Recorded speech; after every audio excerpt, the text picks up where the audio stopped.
it's very important to understand that most of us do not get enough dietary fiber into our diet. We're eating a lot more processed and refined foods. The fiber is being pulled out in a manufacturing process. People think fiber is just for digestion, when in actual fact we need it for a multitude of health benefits. You know, fiber binds to toxins, carcinogens, harmful substances, so we have anti-inflammatory and anti-cancer properties. If you think that 70% of your immune system is actually housed in the gut. Wow. The gut communicates with the brain. So if you have a good gut microbiota, you're going to have a good stable mood and good cognitive function. And if you think that 90% of your feel-good hormones, such as serotonin, is actually made in the gut, if you have an imbalanced gut, you may experience anxiety and levels of depression coming in. You have to consciously think about grains, whole grain breads. How can I incorporate whole grain cereals to get that fiber intake in?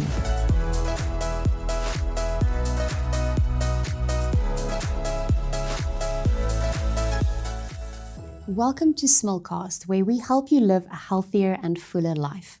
I'm your host, Rolene Strauss, and today we are diving into a topic that resonates with most of us, but that we often underestimate, and that is fiber and gut health.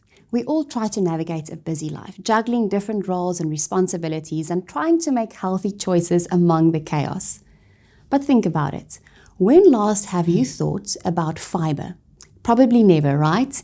Yet this is the one nutrient that might be the key to better digestion, more energy, a stronger immune system, and even a longer life.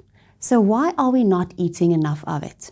We'll uncover the science behind how fiber supports your gut, the importance of gut health for your overall well-being, and also how easy it can be to incorporate these small changes into your daily life. I am thrilled to be joined by Linda Reid, a registered dietitian with many years of experience, also currently running the Western Cape branch of Nutritional Solutions. Linda is a trusted expert who has helped countless women transform their health through evidence-based nutritional strategies. And she is here today to share her insights on this very vital topic. Welcome, Linda. Thank you, Rolene. Linda, tell us a bit more about yourself, your background, and why you are so passionate about fiber and gut health. Well, I've been in the nutrition world for about 15 years on and off. I started in the pharmaceutical industry, then moved into the food industry, and then into health communications, and then into private practice. And I started my first degree in psychology. I then moved into a BSc dietetics and did my master's in human nutrition on functional foods. Now, functional foods have medicinal properties, and I have a great interest in looking at what food can do to replenish, restore, repair, and ultimately support the body. Now, dietary fiber is one of those 4 nutrients, along with sodium, saturated fat, and total fat, that are being used in dietary metrics to look at assessing the intake of healthy food and the outcome of that.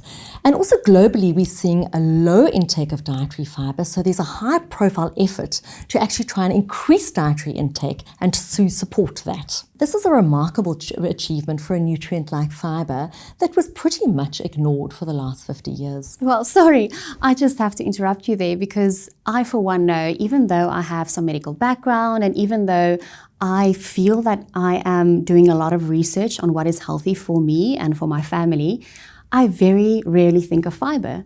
It's all about protein, getting enough protein in. And once we started this conversation, preparing for this episode, I couldn't believe how much I've neglected fiber. So it's amazing that you say that. So let's go to maybe one of the reasons why people aren't getting enough fiber in. Well, I think we just have to look at the Western lifestyles and Western diets. I mean, we're eating a lot more processed and refined foods. Okay, so the fiber is being pulled out in a manufacturing process. A lot more convenient foods. So we're lacking whole grains, our fruits, our veg, our legumes. I think people don't really realize how much fiber is required daily for health. You know, if you look at a male between 19 and 50 years old, we're looking at as much as 38 grams of fiber daily. A female, 25 grams of fiber. And after 50, we can decrease that slightly, but not much. I think people think fiber is just for digestion, when in actual fact we need it for a multitude of health benefits. We have busy lifestyles, so people don't prioritize going to the shop or getting fresh produce. People perceive healthy foods as perhaps being a bit costly. Things like fruit and veg take a long time to prepare, or they need fancy dressings and things, so I'm not going to do it. And then we also have a problem with people believing that we'll get enough fiber from fruit and vegetables alone, when in actual fact we don't. We have to include whole grains, breads, cereals. And then a very big problem that I see in my practice is a lot of people trying to exclude the macronutrient carbohydrates, feeling that it is weight gaining. So they cut it back, and therefore they're cutting back on fiber in their diet. That is such a valid point. And I think with a lot of the world focusing on weight loss and a lot of drugs available at the moment to prioritize weight loss, we completely forget about fiber, and that we actually get most of our fiber in healthy starches. So I think it's so important to kind of debunk that myth. And getting enough fiber is much more important than losing your weight. 100%. Let's take a step back. We talked about fiber and how it impacts gut health. But what is gut health? Okay, so I think one must understand that gut is made up of 1,000 million trillion micronutrients, bacteria, fungi, viruses, and these all are made up and are called the gut microbiota. Okay, so their role, these microorganisms, have to break down food, absorb nutrients, and actually protect against harmful pathogens. So a healthy microbiota, one that is balanced and diverse, would encourage a good immune system, a good breakdown of food, and a good absorption of nutrients. An unhealthy gut, or a gut that is disturbed, or for want of a better word, in dysbiosis, would result in things like diarrhea, perhaps constipation, altered gut integrity, irritable bowel, inflamed bowel. So we really want to make sure that we have a lot of good gut bacteria in our gut microbiota. I think the first thing that people listening to this podcast might ask is, how do I know if I have a healthy gut or an unhealthy gut? What are some of those clues? Those sort of signs and the signs that your body gives you to tell you, hey, have a look at this. Right. So if we're looking at a healthy gut, we would generally see a pain-free, regular bowel movement and good digestion. We would see pretty good skin, and you would feel that your energy levels were pretty good, a stable mood, and less bloating, or perhaps intermittent bloating, but not constant bloating and discomfort. An unhealthy gut might elicit a lot of bloating and discomfort, irritability, brain fog, tiredness, mood swings, and skin issues that can occur, maybe eczema or some acne. I think it's important to know these because a lot of these symptoms could lead you to doing something else rather than actually focusing on your gut. But you would say, think of the gut first and make sure that you have a healthy gut. And you know, Rolene, a lot of people will say, well, how do I know that? These might be signs that I don't experience. I've got a bit of bloating, but I'm actually okay. Is my gut all right? So I sometimes chat about the Bristol stool charts to my patients, and I say, well, actually look at your stool. Is it quite pellet-like, chunky? We talk about chuckles, the little chalky chuckles. You may then be experiencing constipation. If it is more liquid, a bit more runny, obviously that's a diarrhea response. And we need to look at soluble and insoluble fiber and see how that can benefit the gut and improve your ultimate stool quality. Wow, this is so informative to hear, because I think a lot of us actually get used to these symptoms. 100%. We're kind of used to getting 100%. a breakout every now and then. Normal. We're used to being bloated, but it's actually not normal, and we can try to improve it. Are there different types of fiber? Is it only fiber? Tell us a bit more about this. Okay, so foods can contain both soluble and insoluble fiber. So you get two different forms of fiber. Soluble fiber dissolves in water. Okay, it's a soft-like fiber. It helps regulate blood glucose levels. It helps with digestion. It may assist with diarrhea. It helps to regulate and decrease cholesterol. Examples of soluble fiber would be things like oatmeal, oat bran, legumes, psyllium husk, root veggies, and some fruits. Not all fruits, some fruits. Insoluble fiber is more bulky, so it forms a bulkier stool. It also aids in digestion, but it helps in peristaltic movements. It could assist with constipation. Examples of your insoluble fiber will be things like wheat bran, whole grains, some fruits, some veggies. And for someone listening now, what are some, you've mentioned a few of the food groups, but what food groups contain the most fiber, and how can we gauge how much fiber I'm actually getting from the food that I'm eating? Okay, so really to look at starchy complex carbohydrates as being high in fiber. You're looking at whole grains, whole wheat breads, your cereals, and your fruits and your veg. They actually also fall under the carbohydrate category. I chat a lot to my patients about looking at food labels, because if you can identify in a food product that there is dietary fiber, one needs to look and say, well, if there's more than 6 grams of dietary fiber per 100 gram of that particular product, you can classify it as a high fiber product. So it's quite important to do that, because when you're making choices, looking at a pasta, for example, why should I eat a whole wheat pasta versus a refined white flour pasta? Dietary fiber is much more, and therefore you'd get the benefits for guts and immunity and decreasing inflammation, etc. It's such an easy shortcut to just merely look at the label. Sometimes we forget that. Some examples, perhaps? Yes, that would be lovely. If you think about a bran muffin, we're looking at about 8.5 grams of fiber per 100 gram product. I talk a lot about bulgur wheat and Thin Crisp crackers in my practice. That's got up to 20 grams of dietary fiber per 100 gram. Wow. Things like almonds are very beneficial. Chia seeds up to 35 grams of dietary fiber per 100 gram of that particular product. And interesting to note that if you look at fruit and vegetables, you have far less grammage of dietary fiber per 100 gram. So you need to eat a lot more to get your fiber intake. And I think people don't really know that. An apple, a medium-sized, tennis ball-sized apple, you're looking at about 2 grams of dietary fiber per 100 gram. Bananas, 1.7 grams. So you really need to pick your fibers carefully to get your amount of fiber up daily. And how easy is it to get to that total amount of fiber that you actually need on a daily basis? It's quite difficult. You have to think about fiber through the day, try and incorporate it each sitting and at each meal, and really consciously think about grains and breads and cereals and legumes and fruits and veggies. We also live in a world where if something is not that easy to achieve, we go to a supplement or something that's kind of a quick fix. Will you be able to get your fiber needs through merely taking a fiber supplement? Is this possible? Is this healthy? Well, the fiber supplements often just identify a benefit in digestion. Now, a whole food is going to offer you a multitude of benefits. It's going to give you fiber, plus it's also going to add antioxidants and polyphenols and micronutrients, your vitamins, your minerals for immune functioning and bettering that. I'll give you some examples. An apple would give you high fiber plus vitamin C and all the vitamins and minerals and antioxidants. Legumes might give you high fiber. You're also getting plant-based protein and complex compounds that would assist with digestion. So your fiber supplements can aid in digestion, and they're different types of supplements that do different things, but they're not necessarily the complete answer, and you won't really get your full, complete benefit from them. Yes, so most importantly to focus on a whole food diet to get the entire benefits of the food that you're actually 100%. eating. Some examples of your dietary fiber, we can look at psyllium husk, which is a good one. It's a soluble fiber. I talk about it a lot in my practice. I encourage people to do 2 teaspoons a day, which would give you about 7 grams of psyllium husk, soluble fiber. Mix, 1 teaspoon into your oats, perhaps 1 teaspoon later into your bolognese or your soup. You can get inulin, chicory, root fiber. That is a prebiotic that feeds the good bacteria, but it can cause quite a lot of bloating and discomforts.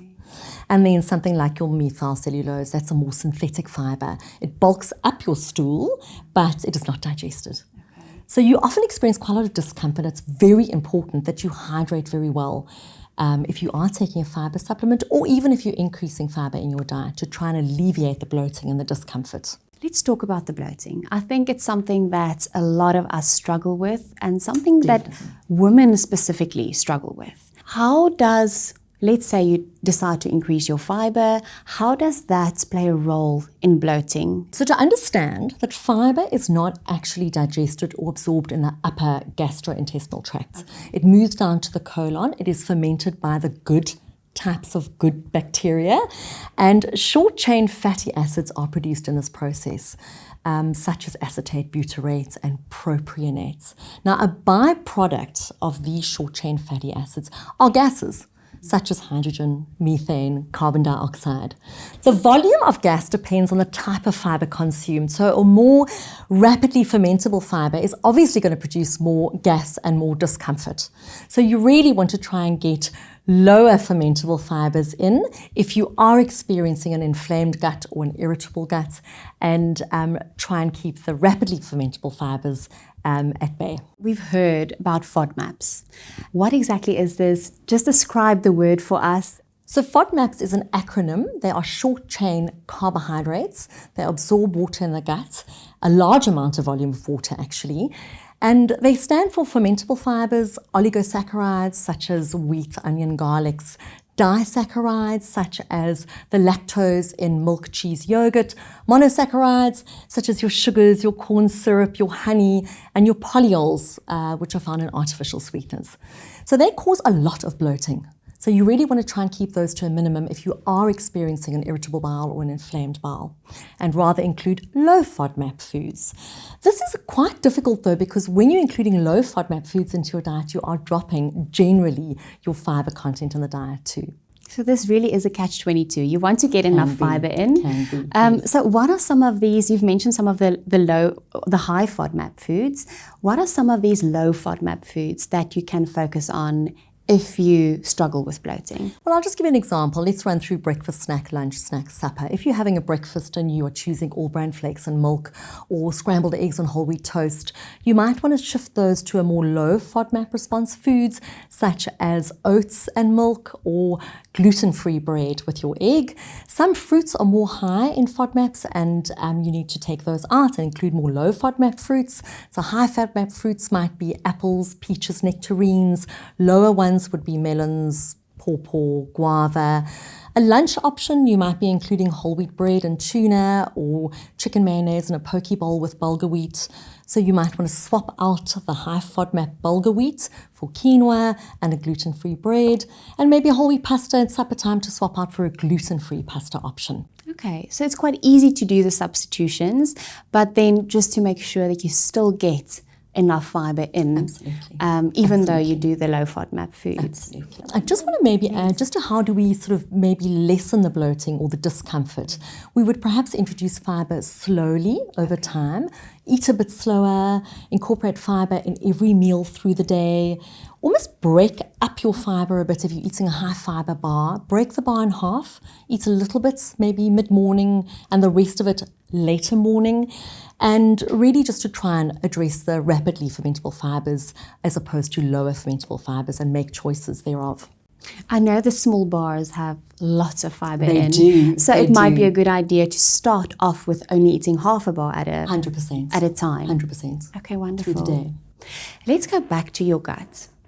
Why is the gut so important for your overall well-being? Gut plays a role in digestion. So it breaks down nutrients and it is involved in absorbing nutrients. It plays a very big role in immunity, and I think a lot of people don't know this. There's a big link between gut and immunity. If you think that 70% of your immune system is actually housed in the gut. Wow. So your non-digestible foodstuffs are actually breaking down to short-chain fatty acids, which are supporting the integrity of the gut. Then we have mental health, and we talk about the gut-brain axis. So the gut communicates with the brain. So if you have a good gut microbiota, you're going to have a good stable mood and good cognitive function. If you have an imbalanced gut microbiota, you may see anxiety or depression coming in. And if you think that 90% of your feel-good hormones, such as serotonin, is actually made in the gut, if you have an imbalanced gut and not as much is being produced there, you may experience anxiety and levels of depression coming in. Wow, it's so important to know all of these factors because we often focus on our heart health or our mental well-being, but knowing that your gut is almost the center where everything kind of connects and everything starts, it's so important to focus on your gut health. Absolutely. And then we look at something like inflammation. Yes. This is a very interesting thing, a persistent systemic inflammation in the body. So inflammation is a normal immune response that helps to fight infection or repair an injury. It's the immune's response that is actually essential for repairing tissues. But if you have hovering fighter cells, inflammatory markers that keep being secreted and they are lingering in the bloodstream, this can lead to something called systemic, low-grade, persistent chronic inflammation. And a poor gut, a dysbiosis in the gut, can actually lead to low-grade chronic inflammation. Wow. And let's talk about fiber and its impact on inflammation. How is fiber a nutrient that can combat inflammation, if I can call it that? Okay, so let's just talk that we get acute inflammation and chronic inflammation. And to understand that acute is fighting infection or repairing an injured tissue, 100%. Chronic inflammation is one that when your body's almost in a defense mode. And we need to understand the relationship that something like fiber can do in terms of reducing inflammation in the body. So we really need to look at lifestyles, food intake, what can benefit us to try and decrease this inflammation. So we talk about pro-inflammatory foods and anti-inflammatory foods. So pro-inflammatory responsive foods are things like refined carbohydrates, high sugars, high saturated fats. They actually have a pro-inflammatory response. When we talk about anti-inflammatory foods, we're focusing very much on fiber, vitamins, minerals, fruits, veggies, polyphenols, legume seeds, those sort of things, and we have an anti-inflammatory response in the diet. When we look at a diet like the Mediterranean diet, it's very interesting. It's been applauded for its health benefits. Amazing way to get a lot of health benefits from food. And that consists of very high fiber, legumes, seeds, nuts, fruits and veggies, fatty fish, which is a potent anti-inflammatory because we get omega-3s, EPA and DHA from fatty fish, and of course polyphenols. Now, just a little interesting story, if I can add. There was a gentleman called Dan Better, and he was a member of the National Geographic Society, and in 2004, he identified 5 areas in the world that were living good lives, better lives, longer lives, and he called these the blue zones. And then he looked and said, well, what are they all doing the same? How come they're achieving this? And they were all living very active lifestyles, so not sedentary lifestyles, plant-based predominant eating, and following a Mediterranean style of eating as well. Wow.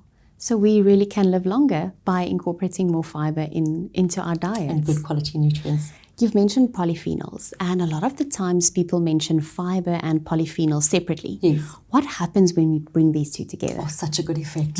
So fiber feeds the good bacteria and polyphenols supercharge their effect. So fiber almost acts like a prebiotic. It's feeding that good bacteria, and the polyphenols are literally just making a better shape of that microbiome. And in combination, they're building a balanced, healthy, diverse gut microbiota. Can you give us a few examples of perhaps polyphenols and combining them with fiber-rich foods? So something like berries and oats, maybe some dark chocolate and nuts.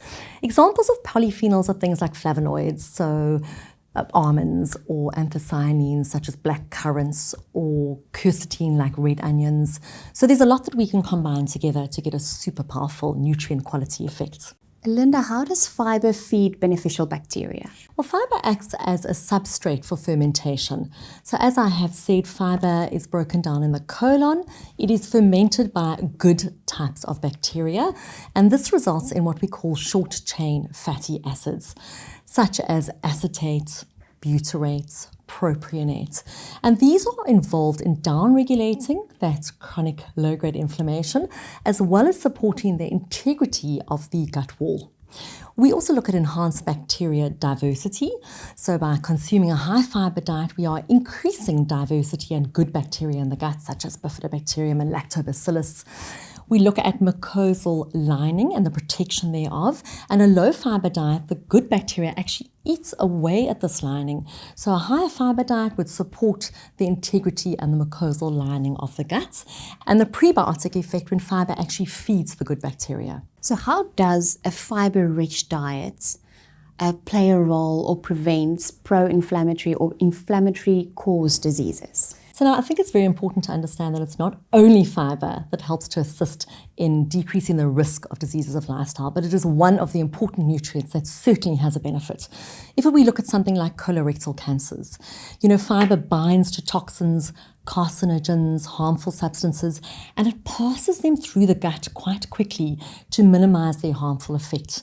It also helps to obviously downregulate the inflammation, so we have anti-inflammatory and anti-cancer properties.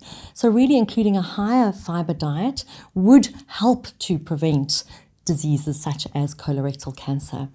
If we look at obesity, fiber helps to regulate glucose levels, and we have a satiety factor with fiber as well. So it's quite interesting that we are fuller for longer if we consume more fiber. Therefore, there's less caloric intake, and therefore we have a better weight management. So this probably debunks the myth that when you get enough fiber through starches, you gain weight. This is actually the opposite. Absolutely. And obviously the inflammatory effect, because obesity is very much linked with inflammation, down-regulating that is going to support a decrease in weight gain. So we do see, and I see it very much in my practice, when I increase fiber, people are fuller for longer and the weight shifts. We shift that adiposity. So it's a very important point with regards to obesity. When we look at type 2 diabetes with a regulation of glucose levels, we have less spikes and troughs after a meal. So that's very important, better insulin responses. And the glucose release is slower over time.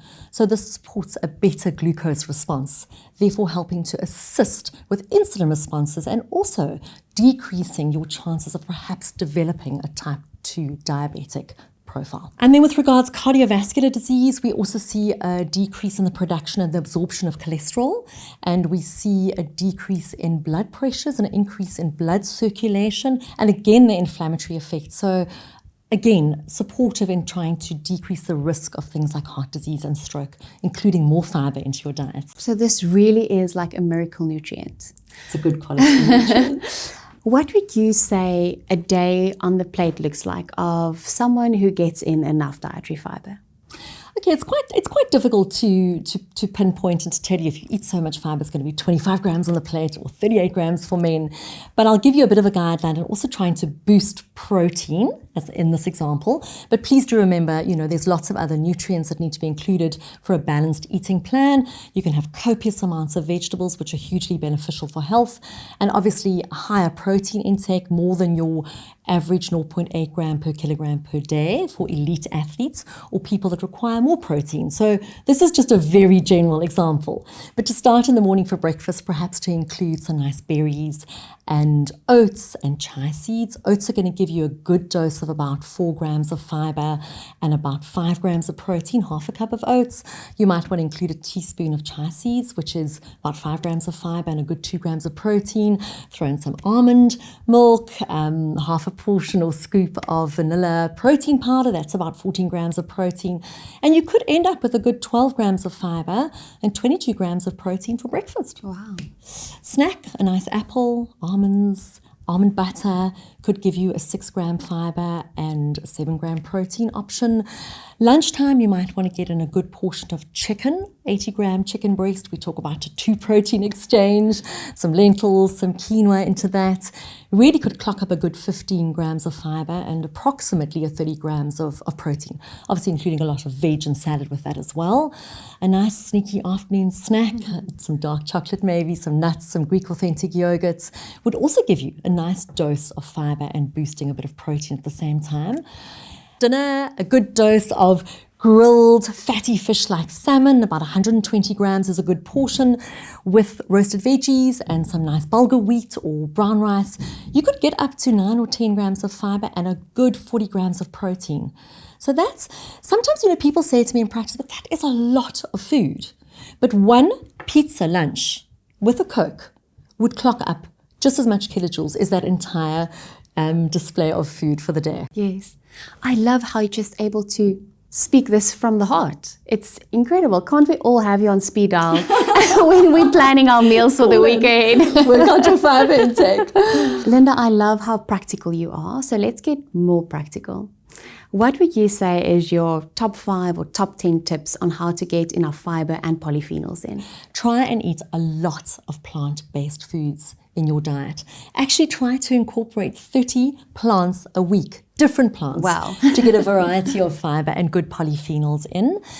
Have a look at whole foods and really emphasize whole grains in your diet. If you're thinking green leaves, think beyond just the lettuce leaf. Think spinach, kale, rockets. Try and couple high fiber foods with powerful polyphenols in snacks or breakfasts or lunches or dinners, such as berries and oats, or more chia seeds in your smoothies, or your dark chocolate in your nuts. Look at minimally processed foods. Try and really focus on that whole food. For example, if you're going to look at a piece of fruit, try not to take the skins off and juice it, but rather eat it as a whole, because there is more fiber and fiber in the skins. Try and incorporate fermented foods in your diet. We forget about those. Try and make that a bit of a habit. Explore those. Something like kefir, very beneficial. And really try and look at what pro-inflammatory foods are all about, what they do in the body, and try and keep them to a minimum. So it's all about a variety and getting in as much plant-based foods as you possibly can, while obviously maintaining your protein needs and etc., etc. Linda, if there's one takeaway message that you want everyone listening in today to remember, what would that be? I think it's very important to understand that most of us do not get enough dietary fiber into our diet. And that's okay. It's just important to understand it and try to address it. So I talk to a lot of people about getting dietary fiber in, and understanding that 25 grams for women and 38 grams for men is actually quite a lot. And unless you start in the morning and spread it out through the day over your meals, and really consciously think of where you can get that fiber from, not just fruit and vegetables, because you will never get your fiber intake just from fruit and vegetables.